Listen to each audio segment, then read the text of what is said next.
I am back, continuing my pregnancy series, and we are going over second trimester. If you didn't know, second trimester of pregnancy is when you are 14 to 27 weeks. My second trimester was right in the middle of spring. It started in March and went all the way to early June. This is my first vlog recording with my baby in the room. So you're going to hear baby noise. It is April 29th, and today I'm having my ultrasound, and I find out if you are a boy or a girl. And I'm so excited. Itchy butt. I'm so excited. One of the most exciting things about your second trimester is finding out the sex of the baby. Now, for some people, they find out the sex of the baby early. They take like a special blood test and they send off their work, and you can find out that way. I think that's great. I decided not to. So I found out the sex of the baby. I was excited to find out I was having a boy. Originally I wanted a girl, but once I found out I had a boy, it kind of set in like all the cool stuff you can do with boys, and I was really, really excited about that. So during my second trimester, I was admitted to the hospital one time. I was under a lot of stress at the time. I was going actually to my regular checkup appointment, and she was listening to the baby's breathing, and she was like, "Your baby's breathing is irregular. I'm gonna send you over to the ER just to be safe, to have them run some tests." So yeah, so they ran some tests, and they was like, "We found some enzymes in your liver or whatever, and it's a chance that you may have preeclampsia." They transported me over to another hospital that had a NICU, just in case I had to go into preterm labor.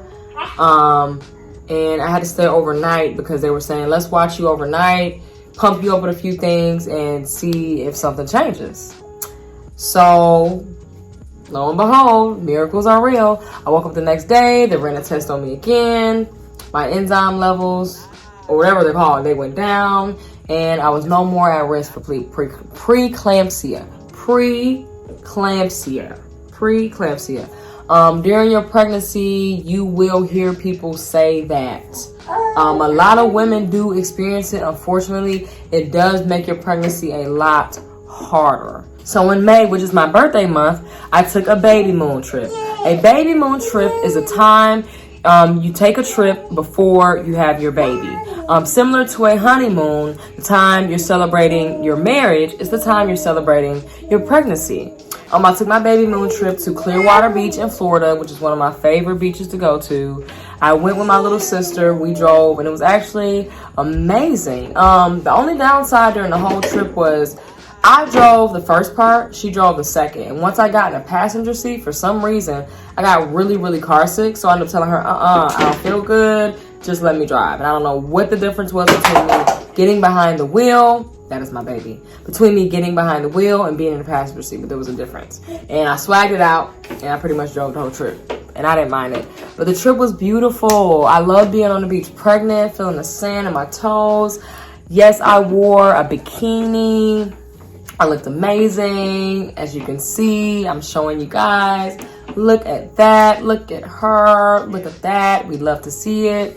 I got beautiful pictures. What's cool is my birthday is the same weekend as Mother's Day, and I decided to reveal my pregnancy the day after my birthday, which is Mother's Day, and it was beautiful. My sister took my pictures. I did not expect them to come out so great. Not saying she's not a great photographer, but we took them with an iPhone, and you would have thought we took them with a professional camera, and it was great. It was my first photo shoot officially showing my bump.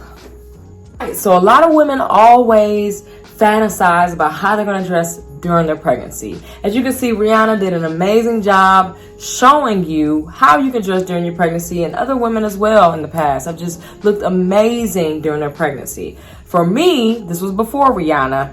I already knew there were some outfits I wanted with my belly hanging out. I already knew I did not want to buy maternity clothes because all I can think of is the money I'm spending on maternity clothes, and these clothes are only being worn during my pregnancy. So I said I'm not going to buy maternity clothes. I'm just going to buy a size up or buy things with elastic or wear sundresses because, mind you, it is warm outside. So that's what I did. I did a lot of dresses. I did have to buy one pair of maternity clothing. It was a pair of black cycling shorts And I needed it because my waist was getting so large during my 3rd trimester. And I needed that little pouch area that they have in maternity clothes because it was comfortable on my stomach. My waist got wide. Must-haves during your pregnancy. One of the first things I bought was a pregnancy ball. Please get a pregnancy ball. When I would have pain in my hips, because your hips are expanding and you will feel that, I would, during that time where it's painful, I would bounce on my pregnancy ball. And further along, you'll experience other things and you'll be like, oh, I'm so glad I got this. So, pregnancy ball, pregnancy pillow, pregnancy pillow. Okay, you can say, no, I don't need to spend money on that. I'm just going to use the pillows I got. No. It's something about the pregnancy pillow that I got. It was amazing. Get you a pregnancy pillow. A gallon jug for water. You can say, oh, no, I'm fine. I'll just get a small bottle and fill it up. No, you're pregnant. You're not going to want to be getting up to keep getting water. And trust and believe, you will be drinking a lot of water. It is important to stay hydrated during your pregnancy because it makes sure you have, that you have enough amniotic fluid for the baby to float in. That is very, very important. During your pregnancy, your doctors, when they do ultrasounds, they can see if you have enough amniotic fluid, and if you don't, they're going to urge you to drink more water. Slippers. Slippers. Your feet may get swollen, and even if they don't get swollen, you're just gonna want the most comfortable things for your feet. I was able to wear heels, here and there for special occasions and stuff, but on a regular basis, if I needed to get out the house, I'm just gonna slip on my slippers and make sure they're very, very cushiony. Wearing those flat flip-flops is not going to feel too good on your feet if it is warm outside. And then also, tennis shoes, of course, is the go-to. But get you some comfortable slippers. And last but not least, snack it up. Snack it up. Snack it up.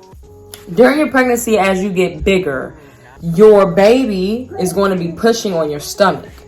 So you're going to be eating a lot, but it's going to be like a lot of nibbling. So one meal, you may nibble on 2 or 3 times throughout the day versus sitting there and eating one big meal. You're not going to want to do that.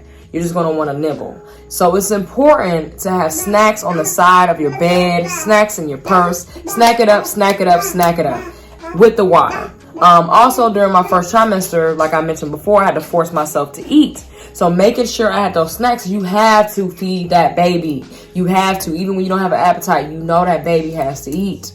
So snack it up. The 2nd trimester, your appetite increases and you're going to want to snack it up. You're going to want your favorite snacks.